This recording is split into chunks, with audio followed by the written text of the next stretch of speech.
Hello बेटा, कैसे हो? पढ़ रहे हो ना? पढ़ना ही चाहिए।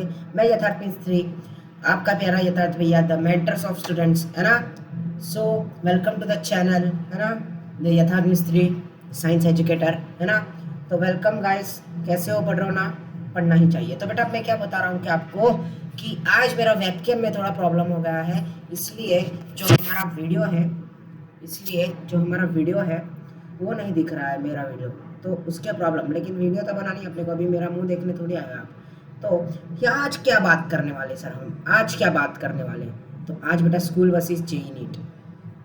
Sir school versus competitive exam, sir दोनों को कैसे हैंडल करें, है ना। दोनों को कैसे हैंडल करते चले हम, दोनों को कैसे हैंडल करते चले, समझ में नहीं आ रहा है सर, कैसे हैंडल करते चले। तो उसी के लिए बढ़िया सा वीडियो मैं लेके आया हूँ आपके लिए, है ना, जो कि बढ़िया तरीके से आपको पूरा का पूरा स्ट्रेटर्जी वीडियो होने वाला है, पूरा का पूरा स्ट्रेटर्जी वीडियो होने वाला है बेटा। ये बढ़िया तरीके से पढ़ेंगे। चलो, तो सबसे पहले क्या, how to manage school plus competitive exam, है ना। कॉम्पिटिटिव एग्जाम कोई भी हो सकती है आपकी, जेई ले लो, है ना, कोई भी हो सकती है। मतलब कि सर कौन सी हो सकती है? तो बेटा जेई हो सकती है तेरी, नीट हो सकती है, और बाकी जो भी आपकी कॉम्पिटिटिव एग्जाम्स होती है, वो सीटी हो गया, गुजकेट हो गया, जो भी आपके स्टेट की एंट्रेंस एग्जाम हो गई, कोई भी कॉलेज की एग्जामिनेशन एंट्रेंस हो गई, तो उसके अगर प्रिपेयर कर रहे हो आप, तो क्लास 11 तो 12 के वाले के लिए वीडियो ही है बेटा। चलो, तो how to manage school plus competitive exam, है ना, ultimate 2 year master plan for class 11 and 12 science, है ना। मास्टर प्लान में देता हूँ आपको एकदम बढ़िया तरीके से, JEE NEET boards balance strategy by Yatharth Mistry वाइंसर्स, है ना। चलो स्टार्ट करते हैं। Step 1, mindset of topper. बेटा एक टॉपर का माइंडसेट क्या होता है वो जानना बहुत ही तगड़ा है, बढ़िया चीज है ना। माइंडसेट क्या होता है एक टॉपर का, ये जानना चाहिए आपको। बेटा सक्सेस क्या होती है? बेटा 2 ईयर का डिसिप्लिन, है ना। जो भी हमारा सक्सेस जो भी रहता है वो 2 साल का डिसिप्लिन बोला जाता है कि भैया सक्सेस की डेफिनेशन क्या है फॉर जेई नीट या कोई भी एग्जाम में।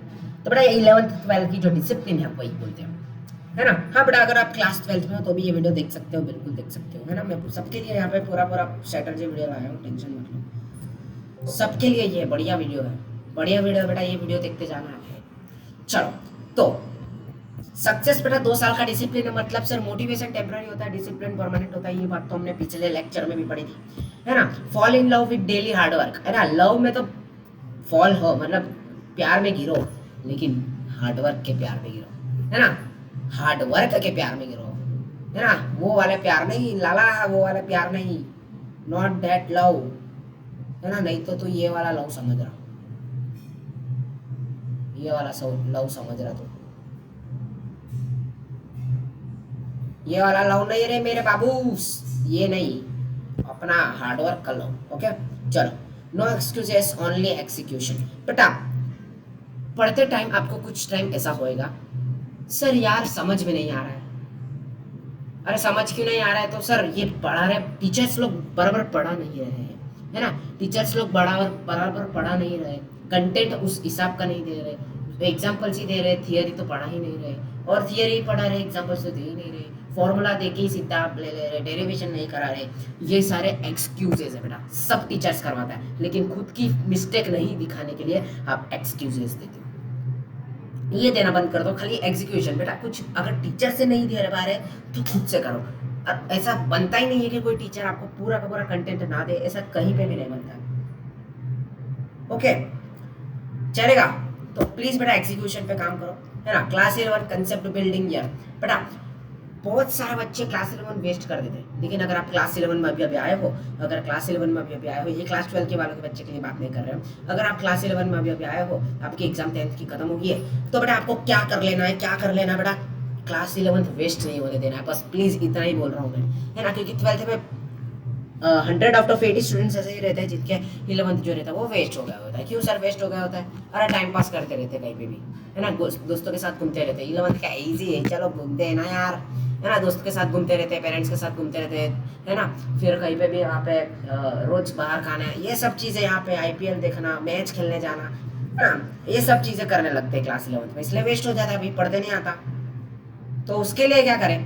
तो बेटा क्लास 11th का कंसेप्ट बिल्डिंग यार, यस पढ़ना है, अरे खेलना है है ना, बाहर घूमने भी जाना है लेकिन पढ़ना ज़्यादा है। क्लास 11th में भी पढ़ना तो ज़्यादा ही है। चलो, तो क्लास 11 क्या है बेटा, कंसेप्ट बिल्डिंग ईयर होता है ना। क्लास 12 क्या होता है, एग्जीक्यूशन ईयर होता है। क्लास 11 क्या होता है, कंसेप्ट बिल्डिंग ईयर होता है ना। तो class 12 application plus PDR, class 12 क्या होता है बेटा, application plus PDR, 70% concept plus 30% practice. 11th में क्या होता है बेटा, 11th में देखो मैं 11th और 12th दोनों की बात कर रहा हूँ यहाँ पे। 11th में क्या होता है बेटा, 70% कंसेप्ट होते हैं, 30% प्रैक्टिस होती है। लेकिन 12वीं में पाया बदल गया, 12वीं में पाया बदल गया, 12वीं में हाँ यार कंस्ट्रक्शन काम चालू है बाहर, इसलिए थोड़ा सा नॉइज आ रहा होगा, उसको आप निगलेक्ट करो। अभी हम जो पढ़ रहे हैं उस पर ध्यान दो और प्लीज़ फोकस लेके सुनो। और ये सारे चीज़ अगर आप खुद में अप्लाई कर लेते हो तो आपकी जिंदगी जिंदा हो जाएगी, है ना। 2 साल का बेटा खाली आप अगर पढ़ ले तो 40 साल आपकी लग्जरी लाइफ बन जाएगी। चलो, तो 40% कंसेप्ट और 60% प्रैक्टिस। अब 6-7 hours effective self study minimum, है ना। ये डेली टाइम टेबल की बात हो रही है यहाँ पे, रियलिस्टिक, है ना। ये प्रैक्टिकल बातें यहाँ पे ध्यान में रखनी चाहिए आपको कि क्या क्या बातें ध्यान में रखनी चाहिए। देखो 6-7 hours effective self study minimum, बेटा ये क्या है मैं आपको समझाता हूँ। आपका क्लासेस होगा ऑनलाइन ऑफलाइन जो भी होगा, है ना। तो आपका कोचिंग 3 आवर का होता है बेटा ज़्यादा से ज़्यादा। तो बाकी का टाइम तो है ना आपके पास, 24 में से 3 गए तो कितने, 21 घंटे तो है ना आपके पास। तो 21 घंटे में से सिर्फ और सिर्फ 5 घंटे यार, सिर्फ और सिर्फ 6 घंटे देना है आपको बस। बाकी एंजॉय करो, क्या प्रॉब्लम हो रहा है, पूरी रात जागो, मजे करो, पार्टीज करो, लेकिन ये 5 घंटे तेरे को देना है। 21 घंटे में से 5 घंटे तेरे को देना है। चलो, तो मॉर्निंग रिवीजन यहाँ पे मैं आपको टाइम टेबल भी दिखा देता हूँ, है ना। टाइम टेबल से अलग से वीडियो बताते हैं लोग, लेकिन मैं आपको यही वीडियो के अंदर प्रॉपरली बता देता हूँ, है ना। मॉर्निंग रिवीजन बेटा, मॉर्निंग में रिवीजन करना चाहिए 1.5 घंटे का, है ना। फिर वो मैथ्स हो फिजिक्स हो, है ना, वो भी मैंने बता दिया आपकी मैथ्स फिजिक्स केमिस्ट्री को कैसे करके चलना है ना।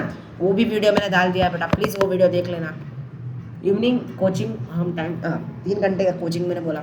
नाइट को बेटा 2 बार एमसीक्यू प्रैक्टिस करते रहना चाहिए, और संडे को full revision plus mock test. बस ये सीक्वेंस फॉलो करते चलो, बस ये सीक्वेंस फॉलो करते चलो, ये सीक्वेंस फॉलो करते चलो,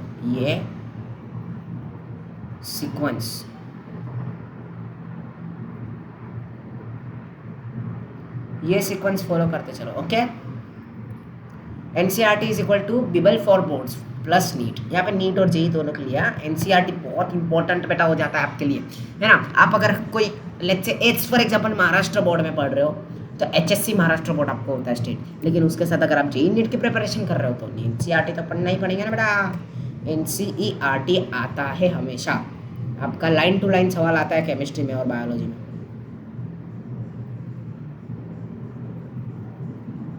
और बाकी मैथ और फिजिक्स में तो आपको एनसीईआरटी के क्वेश्चंस नहीं दिखते, लेकिन उसमें से थोड़े बहुत क्वेश्चंस आ भी जाते हैं कभी कभी। चलो, तो कंसेप्ट डेप्थ है ना, for must for JEE, depth concept चाहिए भैया ये जेई के लिए। स्कूल होमवर्क इग्नोर मत करो please, competitive level questions daily solve करते रहो, है ना। और ये सब बेटा आपको बैच कोई भी ली होगी आपने उसके अंदर करवाते ही है ना बेटा। मैं पहले ही बोल दे रहा हूँ आपको, अगर जेई का प्रिपरेशन करना है कोई भी बैच ऑनलाइन लो या तो ऑफलाइन कोचिंग में जाना ही पड़ेगा आपको, उससे सिवाय आपका जेई नहीं होने वाला है। बोल दो मम्मी पापा को, पहले ही बोल दे रहा हूँ। और मैं मेरा खुद का कोचिंग स्टार्ट करने वाला हूँ, लेकिन उसको मेरे को थोड़ा टाइम लगेगा, है ना। इस साल 2027 की तो नहीं, लेकिन 2028 के स्टूडेंट्स मेरा वीडियोस देख पाएंगे। 1 साल मेरे को लगने वाला है इस पूरा कोचिंग बिल्डिंग करने के लिए। ओके, चलो, तो उसकी बातें बाद में करेंगे, अभी कोई बातें नहीं है। तो concept depth is equal to must for JEE, school homework ignore मत करो, और कॉम्पिटिटिव लेवल एग्जामिनेशन के लिए सॉल्व करते चलो। Okay, NCERT eligible for boards NEET. चलो, बैकलॉग क्लियर स्ट्रेटेजी, एक बैकलॉग क्लियर स्ट्रेटेजी आपको देख लेता हूँ कि सर बहुत सारे बच्चों का बैकलॉग बन जाता है। बैकलॉग मतलब क्या कि क्लास चल रहा है मेरा, अभी मेरा सीक्वेंसेशन सीरीज चैप्टर चल रहा है, उसके 7 लेक्चर हो गए हैं, मेरा अभी पहला ही चल रहा है ड्यू टू द इश्यू। तो उसको कैसे फॉलो करें सर, उसको कैसे ख़त्म करें। तो rule 1, daily 1 hour backlog clear. बेटा 1 कलाक आपको, 1 घंटा आपको आपके बैकलॉग क्लियर करने के लिए देना ही पड़ेगा, हमेशा देना पड़ेगा। Rule 2, Sunday backlog recovery session, है ना। संडे को आपको बैकलॉग रिकवरी सेशन रखना है। एक टाइमर लगाओ फ़ोन के अंदर, घड़ी के अंदर, लैपटॉप टैबलेट जिस भी अंदर एक टाइमर लगाओ, और पूरा का पूरा दिन आप बैकलॉग कवर करने में लगा दो यार। बस मेहनत करनी है और कुछ ही नहीं करना है ना। एट द एंड आपको वही बोलेंगे कि मेहनत करते चलो बस। चलो बैकलॉग रिकवरी सेशन, फिर है ना never late never late never late backlogging cross 7 days, है ना। जो भी आपका बैकलॉग है वो 7 दिन से ज़्यादा नहीं होना चाहिए। 7 दिन मतलब कि 7 लेक्चर से ज़्यादा कभी नहीं होना चाहिए। कुछ भी प्रॉब्लम हो जाए, कुछ भी हो जाए, लेकिन बेटा बैकलॉग आपको क्लियर करके चलना है। Please please please. सर आपका वीडियो नहीं है। हाँ बेटा वीडियो वेबकैम का प्रॉब्लम हुआ है, प्लीज़ वेबकैम का प्रॉब्लम हुआ है, समझते चलो। मैं समझा रहा हूँ वो समझो ना यार। मेरा वीडियो, मेरा मुंह देख के क्या करेंगे यार। मेरा मुंह ये ले मैं लगा देता हूँ मेरा मुंह इधर, ले मेरा मुंह लगा देता। तेरे को मुंह देखने का है ना, रुक जा। ये फालतू बातें करनी पड़ती है इसलिए मेरे को गुस्सा आता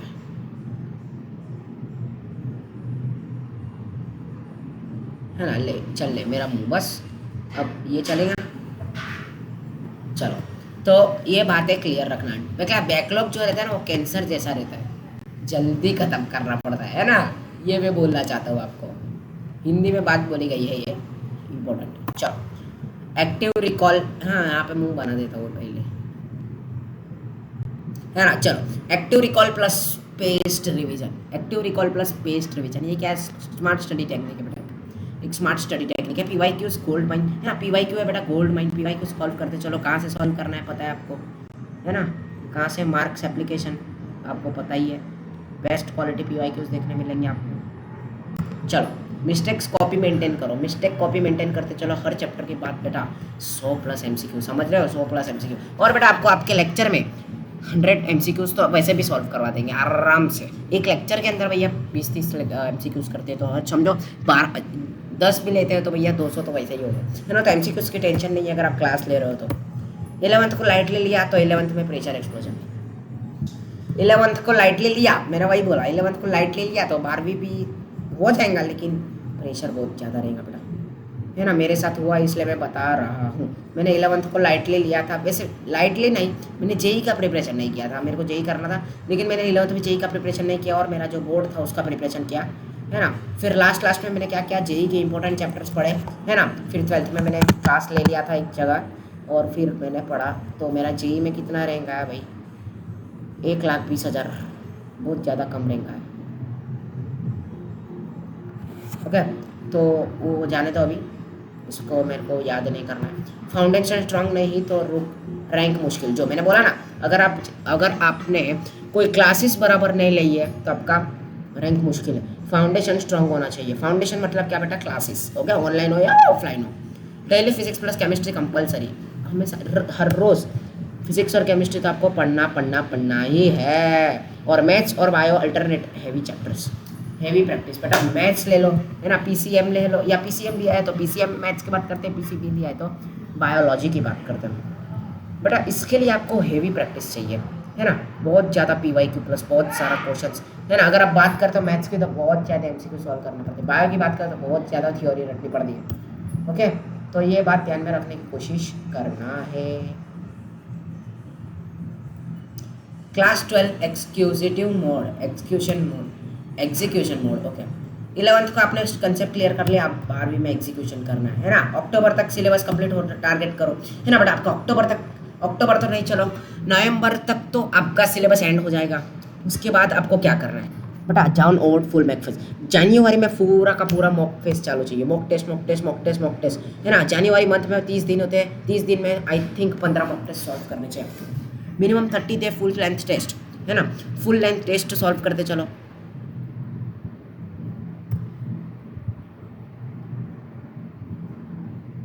फिर error analysis is number of test, okay चलो। वीकली सिस्टम, है ना, नंबर ऑफ टेस्ट कितनी सॉल्व की हुई है मायने नहीं लगता, लेकिन एनालिसिस कितना किया अपने मिस्टेक्स को, वो बात बड़ी बन जाती है। वीकली सिस्टम मतलब क्या होता है?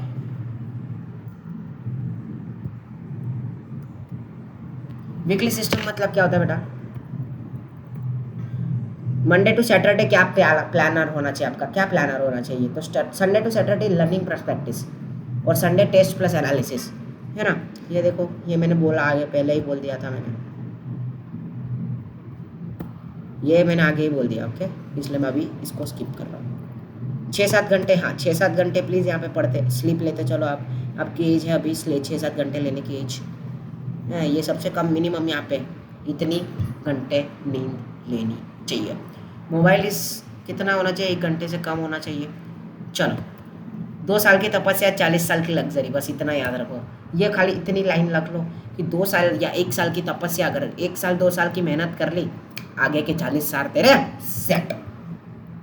ओके तो एंडिंग स्लाइड लाना है भाई। If this helps you stay consistent है ना बेटा। अगर ये वीडियो आपको पसंद आया होगा तो लाइक कर देना, शेयर कर देना, सब्सक्राइब कर देना और पढ़ते रहना स्टडी है ना, और पढ़ते रहना। इधर स्टडी विथ यथार्थ मिस्त्री कैसे आ गया भाई, ये मेरे ओल्ड नाम रख दिया है मैंने, रुक जाओ मैं आपके सामने ही चेंज कर देता हूँ, है ना। लाइक कर देना, शेयर कर देना। कौन सा बेटा, यथार्थ मिस्त्री साइंस एजुकेटर, है ना, ये वाली आप है, इस वाले चैनल को लाइक कर देना, है ना। फॉलो योर यथार्थ मिस्त्री और साइंस एजुकेटर, यहाँ पे मैंने लिख दिया है। ओके तो बस बेटा आज की इस वाले वीडियो के अंदर इतना ही। फिर मिलते हैं नए कॉन्सेप्ट को एक्सप्लेन करते हुए इसी जोश और अंदाज के साथ। तब तक के लिए पढ़ते रहना और देखते रहना कुछ helpful videos with your one and only mind sir. And please बेटा इस वीडियो को जितना के जितना शेयर करोगे, जितना के जितना लाइक करोगे, उतना आपको अच्छा रहेगा, है ना। तुम्हारे फ्रेंड्स को भी शेयर कर दो। किस तरीके से आप कंसिस्टेंट रह सकते हो, किस तरीके से बातें कर सकते हो, है ना, किस तरीके से आप अपने आप को अच्छे से अच्छा बना सकते हो, इस पे ध्यान दो। बाकी कोई बात पे आपको ध्यान नहीं देना है। ओके तो bye, have a good day, nice day, bye.